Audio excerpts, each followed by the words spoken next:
Welcome to the Right Time Podcast. The Right Time with Bomani Jones. We are back, baby. Yesterday, as many of you know, was a very, very important day to this show, really, as much as anything else, the sort of thing that we celebrate. So, Shannon, I look to you at this very moment, and I want everybody to hear me as I say this. Happy birthday, Beyonce. Still? I mean, come on. It's been an entire day now. Still? You're right. I'm tripping. Hey, shout out to my homeboy Clarence out in L.A. Happy birthday to him. Homegirl Josie in New York. Did I miss anybody, Shannon? Keep going. Mm-hmm. Oh, yeah. And Braylon's daddy. Happy birthday to him, too.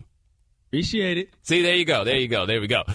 We are back. Been gone for a while. I missed a couple of you. Anyway, it's crazy. I'm back, and they still haven't figured out what in the world it is that they're going to do with this Ezekiel Elliott thing. Or is it more accurate to say that the NFL had figured out what they were going to do with Ezekiel Elliott, and then after they figured it out, the lawyers got involved, and it's like, wait a minute, I don't know if we can actually do that thing. Yeah. So there's that. Now, Shannon, help me make sure I got this right. There is a court hearing tonight at 6 o'clock Eastern, and our expectation is that we will hear the NFL's decision on his appeal from before 6 o'clock. That's what we're guessing, right? Correct, yes. And your man Harry the Henderson is handling the appeal? That's correct. I get so confused every time I see that because his name is Harold Henderson, and that makes you think of Harry and the Hendersons, but he's the only Henderson that's here. And when is the last time you thought about Harry and the Hendersons? Like, Harry, in fact, I remember enjoying Harry and the Hendersons without any actual idea of what Harry and the Hendersons actually was. Anyway, here's what we've got here. Zeke's people have been saying for the longest the NFL has been up to various levels of shenanigans when it comes to this. The big one that we found out about is that the only investigator for the NFL who had actually talked to the alleged victim recommended there be no punishment, and there was punishment anyway. Then we find out the woman, Lisa Friel, who's works in the NFL. Shannon, did you see this where somebody popped up and was like, yeah, she has a long track record of prosecutorial misconduct. Did you see that one? Oh, no, I must have missed that. Yeah. Somebody basically was out here just like, yo, man, like, this is her steez. Like, this is what she does. Like, this whole thing has gotten so ridiculous, and I think we're now in a gray area about this where I don't. All right, here's probably the best way for me to put this. I understand everyone who makes the argument about this, that the only thing that matters here is whether or not Ezekiel Elliott committed an act of domestic violence, right? And I understood that point when people made the refutation or responded, rather, to whether or not the alleged victim was lying about various things. That it's not really so much about whether she lied about insert thing here. It's about whether or not she's telling the truth about domestic violence. Yes, I think that is true largely. Here's where this gets to be complex. The NFL system is so broken, apparently, in the way that they handle things that you do reach a point after a while where whether or not somebody did something becomes of declining consequence. Not in like the grand macro scheme of, take it up with St. Peter type stuff, but in terms of what the NFL actually does. We're at a point where I'm not sure if the biggest question is whether or not Zeke did something or whether or not the NFL just has a full-on 100% rigged system when they're making these decisions about what to do with guys in matters of, anything. Because that's what we're stuck with here. It's looking at the league, and it's just like, yo, what in the world is it that you guys are doing? Now, I want to make sure I find this link. I couldn't come across it right fast before we got out here. But Forward Star Telegram had a story where they were saying that there was someone that Jeffrey Kessler, Zeke's lawyer, wanted to talk to about the case. And they told him, no, actually, that person is out of work with an illness. Right. That person is out of work with an illness. And then apparently the homie was not actually out of work with an illness. What? Shannon, what kind of scam is that? Cockamamie, if you ask me. That's this one right here. They basically said this. Hey, can I speak to Tom? I'm not here right now. Can I take a message? Who's not here? Tom, not here. Because like cockamamie. How about this, Shannon? Harebrained. Do you think that this one qualifies as harebrained? After harebrained always comes the word scheme, right? Yes. So you can't have a harebrained plan. It's always a harebrained scheme. No, right. It's a cockamamie plan. It is correct. A harebrained scheme. So I'm looking at the league, and I'm like, yo, what is it that you're doing? Because there's not much that I can do when it comes to the matter of Zeke and, like, what actually went down. I mean, I've gone through the report and all that stuff. What the league seems to be banking on, and you guys let me know if I've got this wrong, but what the league seems to be banking on primarily is the idea that there were pictures of bruises, and the pictures had metadata, and the metadata showed that the bruises the pictures of the bruises were from the day that the woman alleges that Ezekiel Elliott beat her up. Now, Zeke's people apparently sent a doctor in to his appeal to say that there is no way that you can tell from a photograph whether or how long a bruise has been there, whether it's new, whether it's old, whatever it is, right? Like, that's the response that you got from Zeke Elliott on that one. I mean, I guess I'm not a doctor. There's there is a hotel joke to tell. I'm just not going to be the one to do it. I have no idea what any of this is, but now I'm just at the end of this with the league where I'm like, bro, what are y'all doing? Because there is a certain level of trust and faith that I feel like consumers are offering here, right? Like, I feel like if you are following the NFL, and by the way, if you believe that the NFL is required to regulate on these matters, because the NFL is doing this because they believe that this is what fans want, right? Mark Cuban even said this, remember, when he talked about the thing that you got to watch out for if you're the NFL was, hey, man, the quote was, you can't have players acting the fool. I think that was the exact quote that he wound up having, was you can't have players out here acting the fool. Roger Goodell came in and was like, hey, man, we got problems out here. I'm about to clean up these streets. And we cheered them on and put them on the cover of Time magazine, all of that stuff. We were like, hey, man, we want you to crack down and make sure that everything is okay. I would think by extension that fans would want to have a legitimate measure of faith in what the investigations are that take place. There's no way that anybody reasonable could have any level of faith in an NFL investigation right now. I just don't see how it is that you could. But here we go. This thing is going to barrel on. This thing is going to continue. And you tell me if you feel like as more and more of this has gone on, that you feel like you know anything about what's really going on with Ezekiel Elliott. I don't. And at this moment, I find myself less curious about what is going on with Ezekiel Elliott than I am with what is going on with the NFL. Because this is all so cockamamie. All right, Shannon, here it is. This is what I was talking about from the 4 Star Telegram. Here's a quote. This is from Clarence Hill. More damning for the NFL is the prospect that the other doctor hired by the league lied about being unable to testify at last week's hearing. Per the transcript, Elliott's lawyers were told that Thanning could make. Per the transcript, the Elliott lawyers were told that Thanning couldn't make because he had a medical condition and was in the hospital. We have reason to believe that that is false, Jeffrey Kessler told Henderson. So I'm going to submit to you the declaration of a private investigator, Mr. Scott Whitlock. Mr. Whitlock will, as you'll see in this declaration, testify that, in fact, Dr. Thanning was in her residence all day yesterday, and he went to her door and she answered, and that he stayed there all day, really into the night, and she never left the residence. What? Are you serious? Where's the doctor? She not here. Where is she? I told you. Not here.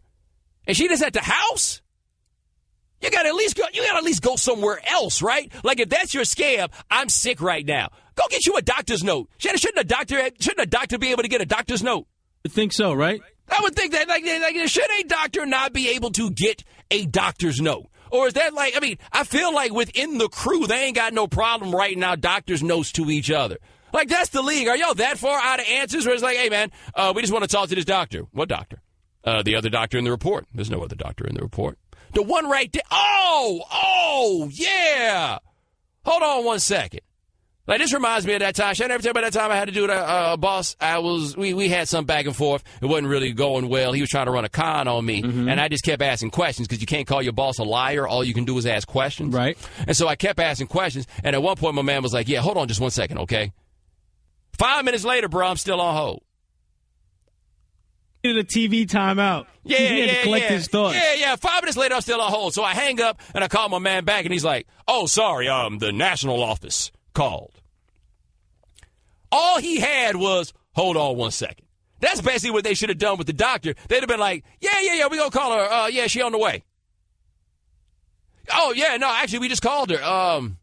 I ain't even gonna lie to you, man. I called her, went straight to voicemail. I hope she ain't been in no car accident. In fact, hey, can somebody go out there and make sure that the doctor's not hurt? Yeah, just drive on 35 until you see her. What are we doing? Like in totality with the league here, what are we doing? Because the last thing the league needs to be doing if they're purporting themselves to be serious about these matters is make the story about them and not an alleged victim that they seem to be so certain has been assaulted, except for the fact that the only person that's actually talked to her doesn't feel that way. Yeah, great job, guys. The Right Time with Bomani Jones. I just thought about something with the NFL and the Zeke Elliott thing as it continues and we wait to find out what the resolution is. Shannon, Harry the Henderson said that he was hoping to have a decision today, but he couldn't be sure because of the sheer volume of the material, because apparently he didn't realize there was a lot of volume in the material. I'm surprised that he himself was surprised by that. What did he expect he was getting into? Hold on, can you imagine how tight it is being Harry the Henderson at the office right now? Right? I mean, you think about this for a second. He works there, right? It's not like, if I'm not mistaken, it's not as though he's down like in some other office and they brought him in. He works there, right? And so Harry the Henderson is now in this situation where you know damn well what your boss wants you to do. You know exactly what your boss wants you to do. What do you think it's like when Harry the Henderson is riding the elevator with Raj? What do you think Raj talks to him about? The weather. Yeah, so Harry, anything going on? I mean, you know, times like these, no reason for anything to change. Right, Harry? All right, buddy. You have a great day. Something the NFL might want to consider, by the way. They like to do this thing to open the season where the Cowboys play generally. And don't they play the Giants a lot to begin the year? It hasn't been like 3-4, like the last 6 or something like that.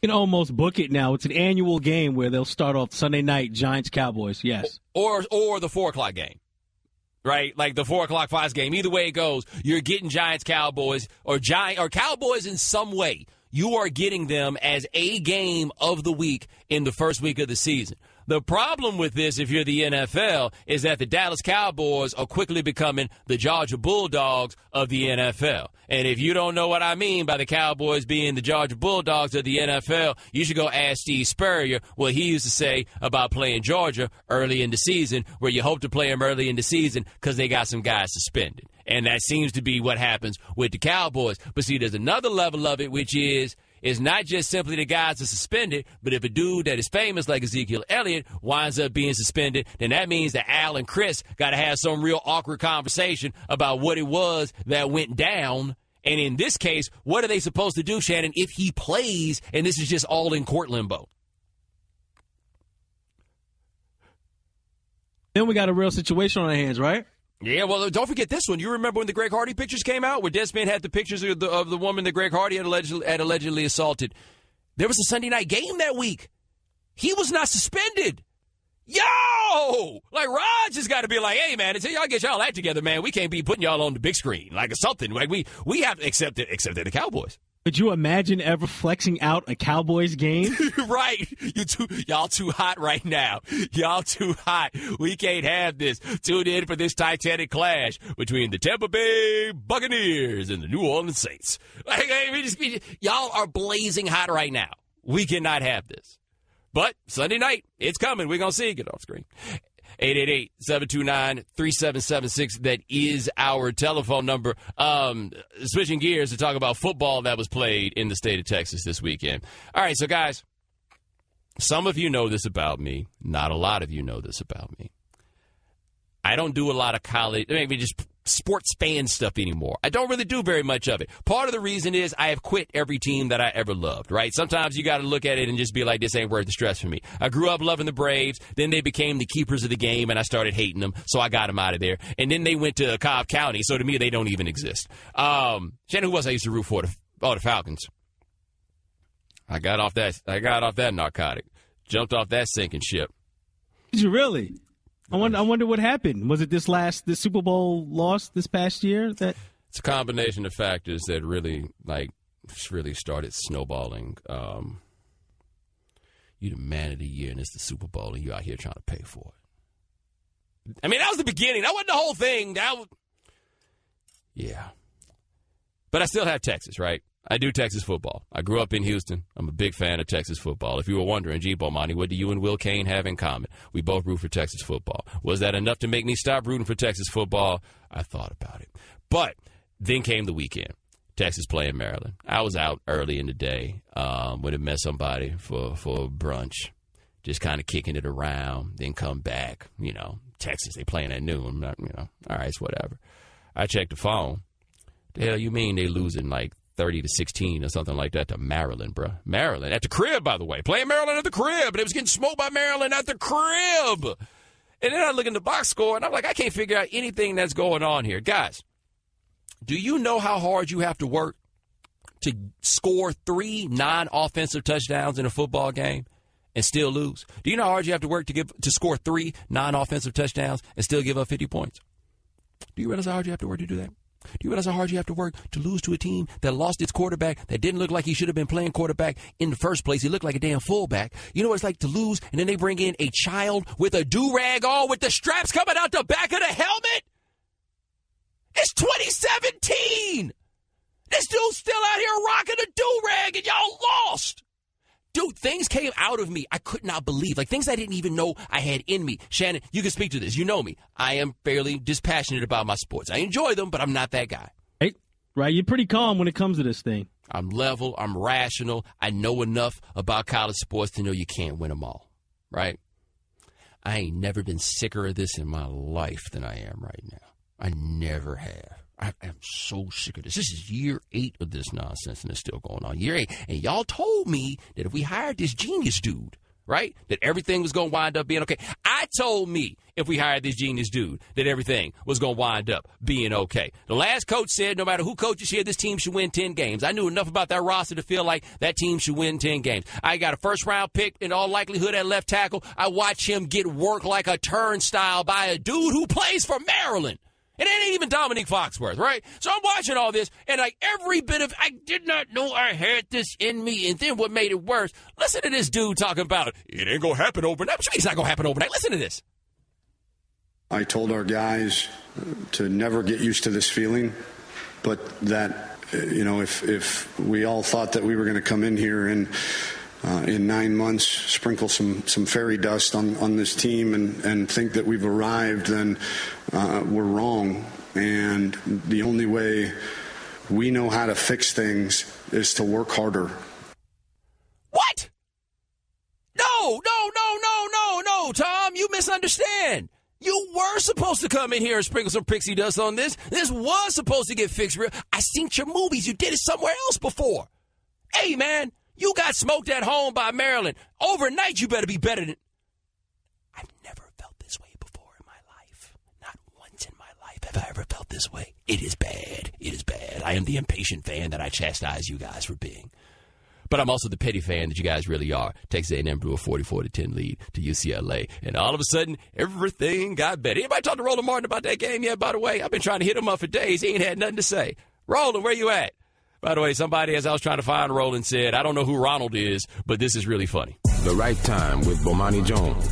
All guests join us on the Shell Pennzoil Performance Line, just like our next guest. He covers college football for SB Nation. He's the best college football writer in America, if you want to be real about this. His name is Spencer Hall.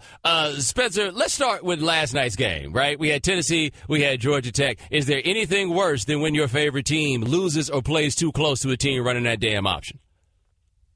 No, there's nothing worse.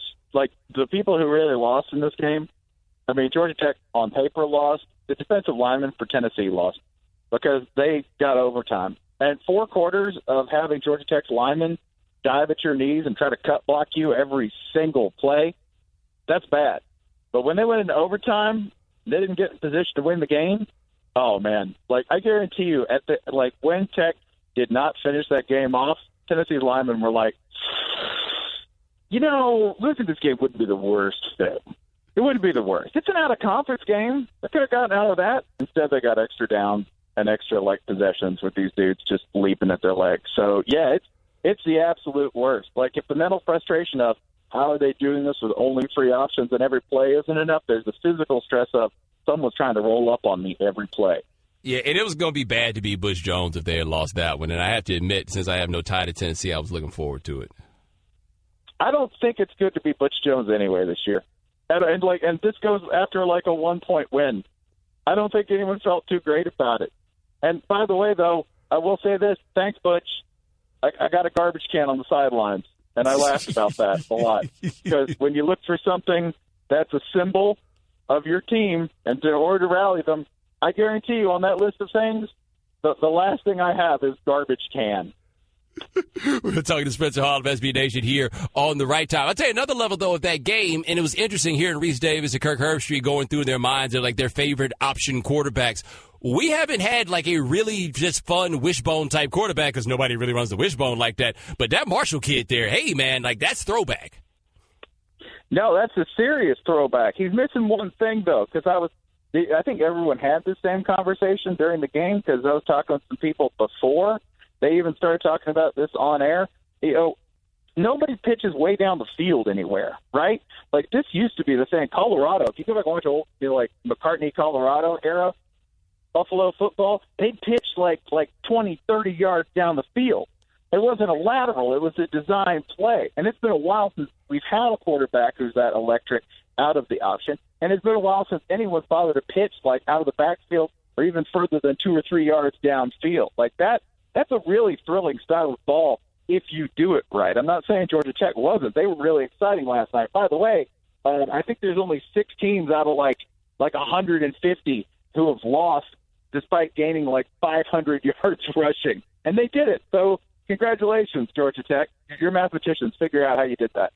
Well, there's also the irony, by the way, of Kirk Herbstreit saying that Marshall was reminding him of Charles Thompson, but it was the guys on the other side wearing penitentiary orange. There is that. there is. I enjoy this, too. You know what the extra stink of getting beat up on by Georgia Tech is? They're nerds. They are. I got a graduate degree from Tech, and I was in the gimme math classes. They were not gimme math classes. They weren't. So it's not just like those dudes are beating you up straight up. They're beating you up, and they're also embarrassing you in the classroom. And, you know, you can call them big old nerds. Big old nerds had like 500 yards rushing on you. That's got to burn. When I went to college in Atlanta, we went to one party at Georgia Tech, and we realized very quickly why we had never gone to party at Georgia Tech. Bunch of dudes, man. Nothing but a bunch of dudes. But what? You don't like a LAN party? You don't like playing multiplayer video games for, you know, a good 12, 14 hours straight? I mean, don't knock it till you try it. It's not the worst thing in the world. We are talking to Spencer Hall of SB Nation here on the right time. So, Texas A&M, UCLA. Are you surprised that Kevin Sumlin still has a job? A little bit, yeah. Like considering how things have been in the state of Texas, I sort of think that maybe he wouldn't have a job if things were going real well at UT. Because I don't think anything at UT or Texas A&M happens independently. I think it's all the weather. It's the context between the two. Texas had a real bad weekend, and they're going to struggle this year. So I think A&M's probably tolerant of a little bit of struggle, too, because nobody is showing them up. Nobody in the whole state showed them up. I think the only school to really sort of move weight and carry their own over the weekend was Texas Tech. Texas Tech actually beat a pretty good Eastern Washington team. I know it's an FCS team, but let's consider this. Texas Tech was the most dependable thing in Texas football this weekend. That's how bad it was. Now, you said Texas is going to struggle this year. This is interesting because this is not supposed to be a struggle year. Like, coaching change notwithstanding, this is not supposed to be a struggle year. So if people, like, miscalculated what the roster was, or is Herman not the magician that we were sold that he was?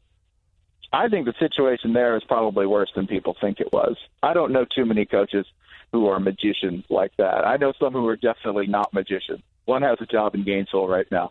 You know, like Jim McElroy is the opposite of that. Because if you're going into year 3 as an offensive guru and you're putting up Boston College numbers with SEC talent, then we got to talk. But yeah, I don't think Tom Herman is a magician. I don't know too many coaches who are. They got to change a lot of things. And by the way, like, those things don't change just in the off season. You got to go through a full season and sort of figure out how they're going to work. I still think Texas, once they figure a couple things out, like quarterback position, et cetera, I think at the end of the year, they'll be a lot better. But right now, it will and could be pretty ugly. By the way, let's give Maryland a little bit of credit. No. Just a little bit. No. No? None? No. None? No. Okay. You want to just make fun of A&M? We could do that. Yeah. Here's the grounds. Hold on, let me tell you my grounds making fun of A&M, and you tell me what you think about this. It was what happens when an 8-win program has a bunch of people around it who don't realize that they are an 8-win program. I think there's this, too. I don't think they realize how lucky they got. They got extremely lucky and then entered the toughest or one of the toughest divisions in college football and expected things to change. I think there's actually something to this argument that they're an 8-win program in the SEC West, and that's a lot better than they think it is, because I think that means something more than being an 8-win program where they were in the Big 12, right? I think the competition is tougher. I think it is a steeper hill, and I think Kevin Sumlin probably deserves a little bit of credit for keeping it that steady given the hill that they had to climb, but it's not going to measure up. And by the way, the booster who came out and said that he was done with Sumlin, right, on Facebook, right, which just goes to show you, never go on Facebook. Kevin Sumlin doesn't go on Facebook. He doesn't see that his life's better. Don't ever go on Facebook, anyone, for any reason. But Busby, the guy who did that lawyer, he has an office door that has, like, shark handles. Like they're shaped like shark handles. Do you want to be a more cartoon Texas football booster? Do that. He's like a former Marine infantry officer. There's a cutthroat lawyer in Houston. I want nothing to do with you, dude. If you want someone gone, I'm not standing in your way. I know better than that. But the best testament, by the way, to Texas A&M being an 8-win program is that they were an 8-win program in the Big 12, and then they got better players and moved to the SEC, and they had that one good year, and then you know what they were after that? An 8-win program. 8 wins. Put them anywhere, man. We put them in the WAC. They'll win 8 games. But, hey, that is Spencer Hall. Check him out, sbnation.com, edsbs.com, covering college football. Thanks so much, my man. I appreciate it. Hey, did you know Texas A&M blew like a 41-10 lead? So I might leave with that. It made my weekend so much better. Thank you for making me feel good. Okay, keep your eyes closed. Okay. I want to show you my first ever painting. All right. Okay. Open your eyes. Oh, that's a lot of colors and shapes. So be honest. What do you think? Well, I like how if you switch to Geico, you could save hundreds of dollars on car insurance. Oh, yeah, that's true. Yeah. Here, why don't I hold your paintbrush while you call them? Geico, because saving 15% or more on car insurance is always a great answer. The Right Time with Bomani Jones. NFL action. I guess the season starts on Thursday. I think I'm excited. Doesn't feel the same. I don't know if I'm the only person that feels this way, but it doesn't really feel the same. Like, yeah, I'm sure Thursday's going to come and everybody's going to, we're going to do all our big pomp and circumstance and everything else, and woohoo, football's back. We're going to do that whole thing. But I don't feel it like I had in previous years. Like, I didn't feel this summer like, man, I sure wish football would come back. And I've been out here trying to scrape and put together summer radio topics when I came to work. Every now and then. All right, like it's not, it isn't like palpable to me in that way. But the season is here. And guys, here are some of the people that it appears will be starting NFL games. Scott Tolzien will be starting an NFL game. Blake Bortles will be starting an NFL game. Tom Savage will be starting an NFL game. For a second, we thought that the Peterman was going to be starting the game for Buffalo, but Tyrod Taylor he'll be all right. And Josh McCown will be starting an NFL game this weekend. He leads that 3 deep there with the Jets. Tell the people who's number 2 on the depth chart. Bryce Petty, followed by Christian Hackenberg. I got a serious question. Why didn't they bring back Geno? Like, for real. They might as well assign Geno to a 1-year contract. Todd Bowles, imagine being Todd Bowles, just trying to fight for my job, that's all. That's not even fighting for your job with one hand tied behind your back. That's fighting for your job with one hand tied behind your back and 3 fingers cut off the other hand. Like, I don't know what it is that he is supposed to do. But, guys, we got some bad NFL quarterbacks. Bad. There's no other way to look at it. We got some bad ones. Some of those, as you convince yourselves are good, Kirk Cousins, are going to wind up looking bad when the season goes. Like, we just got some bad quarterbacks out here. So let's stop and take a moment to appreciate how backwards the NFL is and how we just let them slide for being so backwards. Why do I say that the NFL is so backwards? Here's what's backwards to me. Back in the day, football was based around the run game.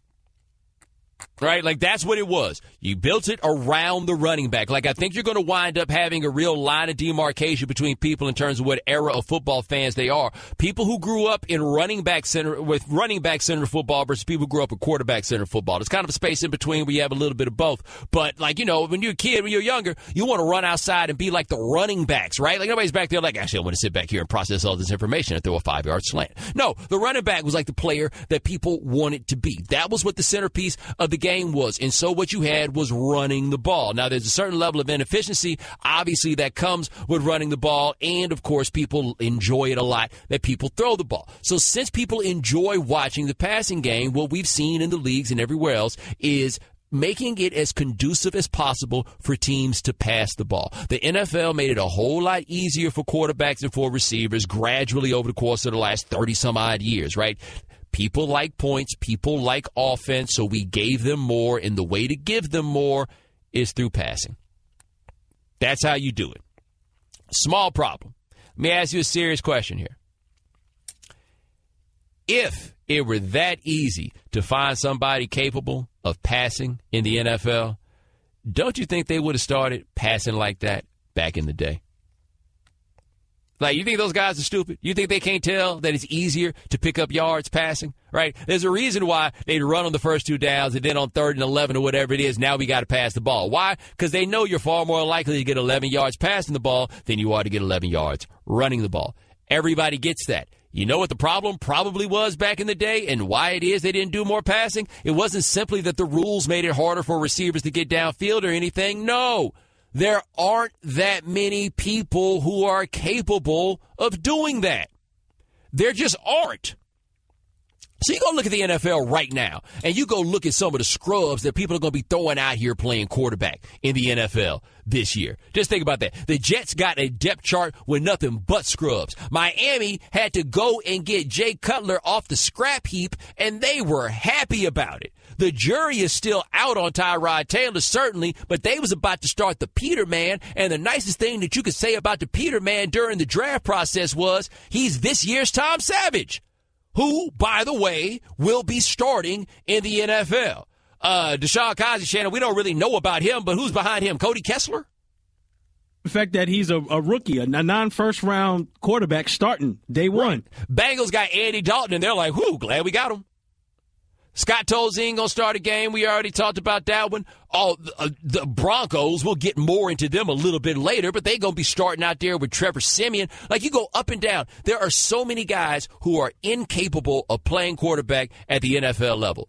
If quarterback is the most important position in the NFL, and you can barely, it seems, fill out half the teams in the league with people capable of playing the position, is that not a sign of a league that is structured incorrectly? Right? Like, has anybody stopped to think about the fact that it should not be this hard to find anybody capable of playing any position that matters in the NFL? It should not be that hard. If it is that hard for you to find somebody that is capable of playing quarterback, then our game is busted. Why? Because it shouldn't be that hard to find somebody whose job it is to touch the ball on every possession. It just shouldn't. We can go up and down this league, go up and down these lists, and call out all these names. Rarely do we stop to take a moment to ask ourselves, how in the world did we wind up in this situation? Right? So they can blame it on, well, these guys aren't getting prepared enough in college or everything else. No. We've had problems for a very, very long time with teams simply being unable to find players who are capable of being NFL quarterbacks. We've been going through this for the longest. Not once have we stopped to ask ourselves, guys, doesn't it appear that we have a foundational problem with the National Football League, and maybe they need to start working on ways to create a game that makes it possible for somebody to actually play quarterback? Maybe, just maybe. Is there any other position in sports where you know if one guy goes down, you can't find another person just to hold it down? Like, I'm not talking about finding somebody to come off the oak and excel or perform at the same level as the person before them. I'm talking about just somebody to come in and hold down the fort. How many teams in the NFL have quarterbacks that you feel like they can legitimately trust to hold down the fort? Shannon, I'm going to say one. New England. Just the benefit of the doubt with New England? No, because I saw the dude hold down the fort last year. Garoppolo. I saw, but who else? You think about this. Who else has a quarterback? I guess the Dolphins might kind of feel that way about Matt Moore, but that says more about how Matt Moore is not that much worse than Ryan Tannehill than it says about the goodness of Matt Moore. How many teams have a guy on the oak where they feel like, all right, well, at least this dude could come in and hold it down for a little bit? Who's got it? Nobody but the Patriots, at least as far as I can tell. Although I guess Shannon Dallas had it last year, when Tony Romo came back healthy. How that works. The one guy I would say... maybe the Giants. With who? What, Geno? Let me ask you this. I'm going to ask you this. Because, no, I don't really think that. But go up and down the league. How many backup quarterbacks would you rather have over Geno? Ooh. Oh, boy. Maybe, aside from Garoppolo, as we mentioned Garoppolo, maybe Derek Anderson. Maybe, but he can give me like 4 games. I can't go an entire season with him filling it, but maybe a game or 2. When was that? What was that game where Cam didn't play in the beginning, and then Derek Anderson came out there and threw an interception the second he walked out there on the field? When's the last time you really saw Derek Anderson play for real? You're just guessing that maybe Derek Anderson can hold it down based on his success in 2007. That was 2007. That's how long ago that was. No, nobody feels like they can trust the next dude down the depth chart. How many cats are backup quarterbacks now just because they play college ball local? I was having this discussion on Twitter about Jim Harbaugh, the notion of quarterback whisperer, and how I think it's a bit overstated. And they're like, yeah, but he got Jake Ruddock to the NFL, right? Jake Ruddock is the backup quarterback for the Lions behind Matthew Stafford, and this dude played at Michigan. You see what I mean? How many years did DJ Shockley make it as the backup quarterback for the Falcons? And he's from Atlanta. Right? That's where it is. Why? Because there's so few dudes to do it that you might as well pass some dudes on the back or make some people happy about signing a local. How do you have a game where there's so few players who can play the most important position? Football, hustling backwards from its inception. The Right Time with Bomani Jones. I was just talking about the state of quarterback in the NFL. Not enough teams, not enough quarterbacks to fill out all the starters, and you damn sure know that means there ain't enough backups that you could even trust to come in and hold it down. Or maybe you disagree. Let's hit the phone talk to Garrett in Philly. Garrett, thanks for calling The Right Time. Yo, Bomani Jones, what's up, bro? Yo, you're sounding like John Madden with this backup quarterback situation. Dude, no other position in sports has a greater spotlight than a backup quarterback or a quarterback. Nobody's talking about the shooting guard that gets injured and comes in. Nobody's talking about the catcher that comes in. There's no greater spotlight in sports than the backup quarterback. You guys don't get enough reps. Garrett, what the hell are you talking about, man? Now, listen to me, boss. Nobody gets enough reps. They don't get enough reps. They're sitting there on the sideline in practice. They're not in the game. We want to talk about the backup quarterback? Come on, man. What are you doing? Do you even know what I was talking about? What is this? I don't even know your point. Your point is that they don't get enough reps and they need more respect? Oh, Garrett's already gone. Did anybody have any idea what Garrett's talking about? Anyway, Kurt in Virginia, thanks for calling The Right Time.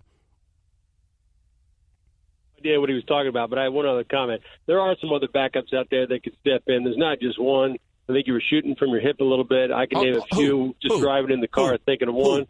A.J. McCarron. Whoa. A.J. McCarron. Whoa. Hold on. I watched A.J. McCarron play quarterback when Andy Dalton got hurt that year, and I didn't feel like he was really bringing the thunder and rain. The best he could hold it down was having an incredibly talented defense on the other side. You really feel like, okay, A.J. McCarron, I mean, I feel like him holding it down again says more about Andy Dalton than it says about A.J. McCarron.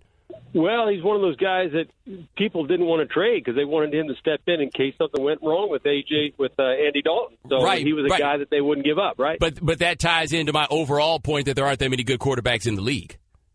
I agree that there aren't that many good ones, but there are some backups that could step in. Who else? Well, if you go to Chicago, you'd probably say at this point Glennon's going to be a backup, if not the starter. He would step in at some point. Have you seen Mike Glennon play football before? Yeah, he's not that great, but he'll step in and win you a few games here and there. Or then how come he never did it before? But somebody signed him for $16 million, right? Yeah. But how come he didn't do it before? I'm just saying that's why somebody else. I know. I feel like you accused me of shooting from the hip and then got on here and all you did was shoot from the hip. Is that fair? No, I'm giving you facts, right? A.J. McCarron wouldn't be traded for first-round draft pick. You think A.J. McCarron would be traded for a first round? Yeah, you think he would be? Hold on. Hold on. You think if A.J. McCarron could be traded for a first round draft pick, that he would still be playing for Cincinnati? Yeah. They actually offered that. A few teams offered that. Who's they?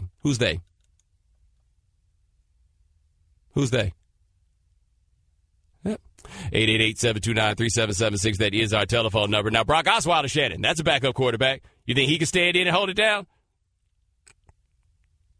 He can stand there. He's tall. He is tall. That's about all he can do. He is tall. Here is how happy Brock Osweiler is to be back with the Broncos. It's hard to really describe it in words, but being back here today, practicing as a Bronco, being here at Dove Valley, it's probably a top 5, if not 3 day of my life. Today's been incredible.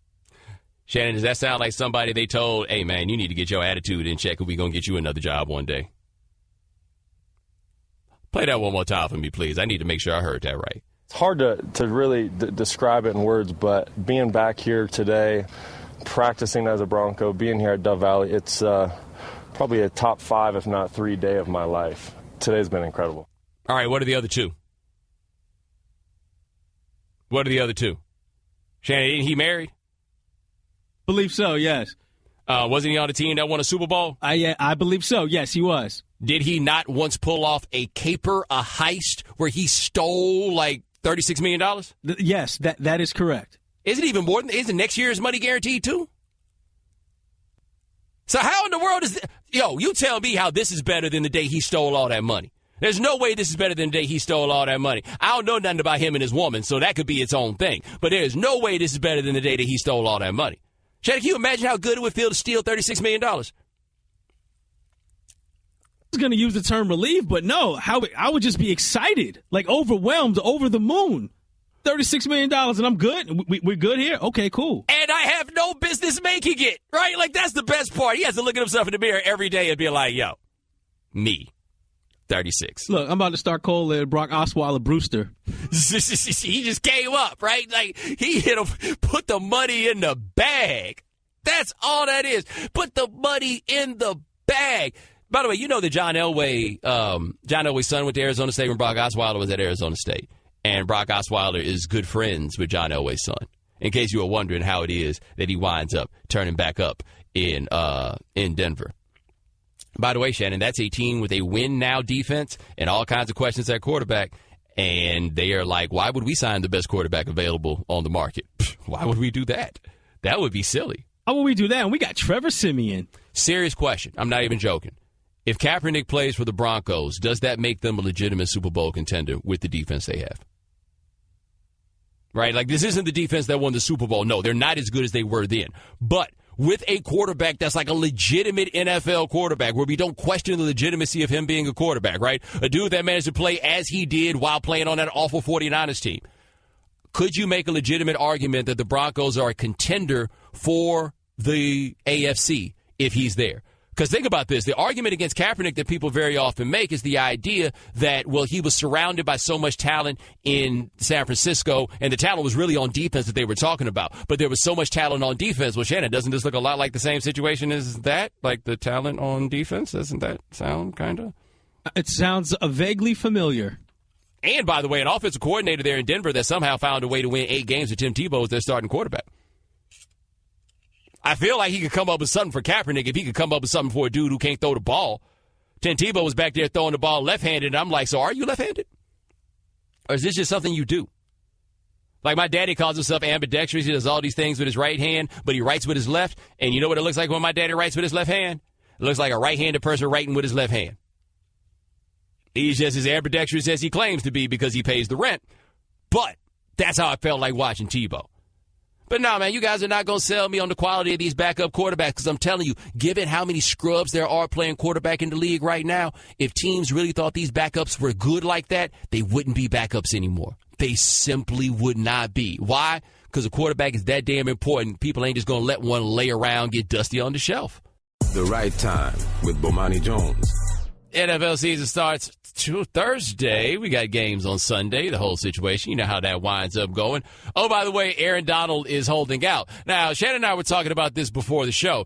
Aaron Donald is one of these interesting cases where It's not quite a Mike Trout situation where Mike Trout's like one of the greatest baseball players of all time, and Mike Trout could walk in here right now and all I would do is call security. Would you know Aaron Donald if he walked in the room? I have no idea. Like, you have any idea what Aaron Donald looks like? Yo, who's that big dude right there? Well, I know he's not that tall, right? Because that was the holdup. Yes, but he's wide. He certainly is, right? Like, I don't know what Aaron Donald looks like. I know that everybody I fully trust to talk about football swears by Aaron Donald. I say I have to go with them on that level of trust because, you watch the Rams. That's not really something I do with my free time.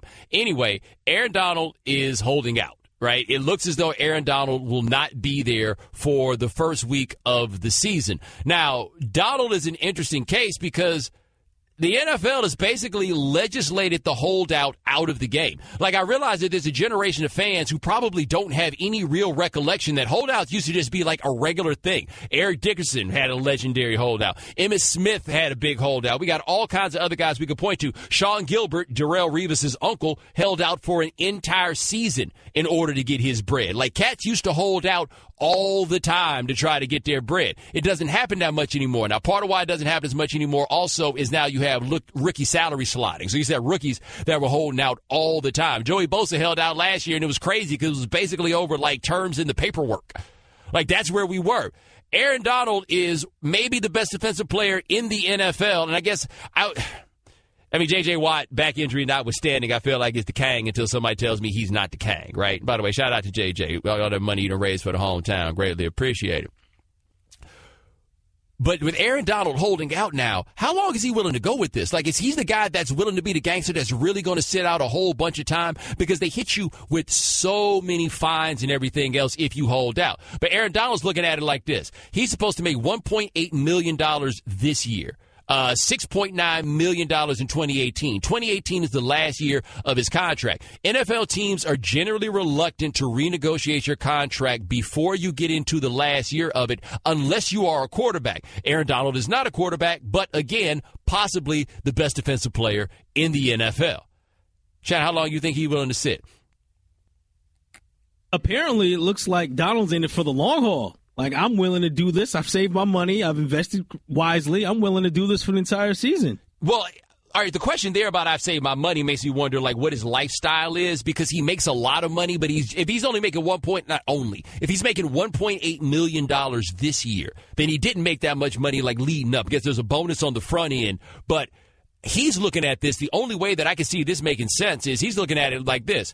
Oh, yeah, they're going to waive these fines. Like, when it's time for me to come back, don't you worry. They're not about to hit me on any of these fines. They're going to waive these fines. Why are they going to waive these fines? Because they're going to want Aaron Donald back. That's why they're going to waive these fines. And now we have a great player that seems to be set for a full-on holdout. Now, I saw some earlier talking about all the different players that have held out since the new collective bargaining agreement came out, the 2011 one. I feel like Cam Chancellor is like the last big holdout that we could remember, right? And I think he missed a couple of games and then ultimately wound up coming back. But Cam Chancellor, as much as he is a unicorn of sorts, a destructive, like violent unicorn, but unicorn nonetheless, he's not Aaron Donald. He's not that guy. He's not that good. They going to have to pay him? Because I feel like the last thing the NFL wants as a league is for Aaron Donald to strong-arm this and make it go the way he wants to. Because you know what that means, Shannon? Somebody else going to get that same bright idea. Like, really, when is it going to be? Who's going to be the player, or what's going to be the organization that's going to put their foot down and say, no, we're not going to buckle? Like, we're willing to allow this guy to sit out the entire year. Are they going to do that with this dude? Because I think there's a lot of dudes they do that with, but are they going to do that with this dude? Chancellor is the only guy to hold out and miss any game since 2011. You could say that Carson Palmer held out in 2011 and missed games, but Carson Palmer didn't hold out. Carson Palmer quit on his team. Not the same thing. And he had stacked a whole lot of bread because he got like old school bonus money, and then he got his extension and all of that stuff. Like, he had bread in a way that Aaron Donald does not have. No one's missed games but Chancellor. Chancellor missed those too. What happens if this dude misses the game and missing games and wins out? Because the holdout that we all remember, at least people of my age, that worked in that way was Emmitt Smith. Emmitt Smith, after they're coming off that Super Bowl win, Emmitt looked up and was like, yo, how come some of us have trouble getting our money and the quarterback does not? And that was the line drawn in the sand. He was like, oh, you're not going to give me my money? I'm going to sit here and I'm going to wait for my money. And the Cowboys went 0-2 to start the year. And I remember that they famously that year kept rolling out this same statistic over and over again, that no team that had ever started the season 0-2 had ever won a Super Bowl. And Jerry came in and gave Emmitt Smith his money. Like right then, right there, he gave him his money because it's like, yo, bottom line, we got to do it. Shannon, here's the problem. The Rams are supposed to stink. So, like, what matters to them? Of that, do you think they're weighing in this as well? It's like, well, the expectations for this team are low. Of course, nobody wants to go out there and lose, but I'm saying for this organization, it would be the worst thing in the world to get a higher draft seed. Yep. And are they going to wait this out? And how long would he be willing to wait this out? And I was just wondering, I was looking at the Rams roster and looking at who they're paying. They're really not paying that many guys. I mean, Tremaine Johnson, I think they franchised him, the cornerback. And you got Tavon Austin, who makes $14 mil, right? Then next is Mark Barron, who makes 11. I think Michael Brockers makes 11, and Robert Quinn makes 10. Like, those are the big money guys on that team. But you know what this comes down to, Shannon. It's the principality, Smokey. It's the principality. And for the Rams, it is the principle. The Rams are not trying to give the signal to anyone that they will renegotiate your contract. Like, that's what they don't want anybody thinking. They don't want anybody thinking to be like this. Man, if I find out I gave you back your money, going to have a whole line of people trying to come back, trying to bring back CDs. And you know who's going to be next in that line, too, right? They got a running back on that team, don't they? Oh, they do. Uh-huh. He better play better this year. Yeah, well, he had that one big year, Todd Gurley. Yep. Production dipped a little bit last year, a lot of it. But he's still on that trajectory where, hey, it's going to be time to pay him. And if you're a running back, man, you better hold out. Like, I mean, I do not believe, this is my general belief about football players, but I'll never get mad at anybody for a holdout. It doesn't matter if the idea they have is good or not. You should not step out to do this crazy thing called play football unless you are getting paid exactly what you feel like you deserve, right? Because I feel like we are asking so much out of you that I do not think that you should play beneath at all what you think it is that you deserve, right? If you feel like you deserve X amount of dollars and they're not giving it to you, then do whatever it takes for you to get that X amount of dollars. If you feel like you'd rather walk away from the whole game than take the money they're paying you, then go ahead and do that. But I bet we wind up seeing a lot more holdouts as we go down the line because, look, man, these young boys are like, yo, this ain't really worth it. Like, it's hitting them a lot more quickly that, hey, man, this isn't worth it. I was talking to the homie Master the other day. Master Tefsation works at the Washington Post, and he is quite the millennial. Don't hold it against him, but he's quite the millennial. But he makes a very good point about being a millennial. He's like, look, man, millennials are idealistic as hell, man. Right? Like, that generation of people is a bit more likely to stand on some principles. Now, granted, some of the principles they're willing to stand on aren't exactly principles per se, but I wonder with as many of these young boys that we've seen that's walking away from the game, like playing a year and being like, nah, I'm good. I don't think this is good for me. How many more guys are we going to see that's like, look, it's simple as this, man. I'll quit unless y'all pay me. Like, how much more will this happen, and how will the league then ultimately handle it? Because it winds up being a dude that you need. Everything flips up. Now, all that being said about Donald, while we can say they're not supposed to be good, Shannon, they're still in year 2 in a new city where don't nobody give a damn about them. I feel like they probably need to get him back there. Probably.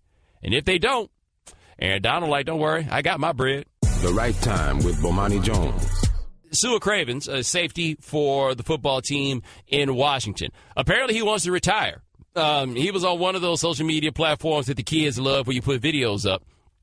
And he said it's just not in him as of now. We talked to Darren Woodson about this earlier, and he was just like, hey, man, this has to be in you. If you want to do this, this has to be in you. And apparently for Cravens, it's not in him. Now, Cravens apparently last year suffered a concussion, and that he said that the result of the concussion is he's going to have to wear glasses for the rest of his life.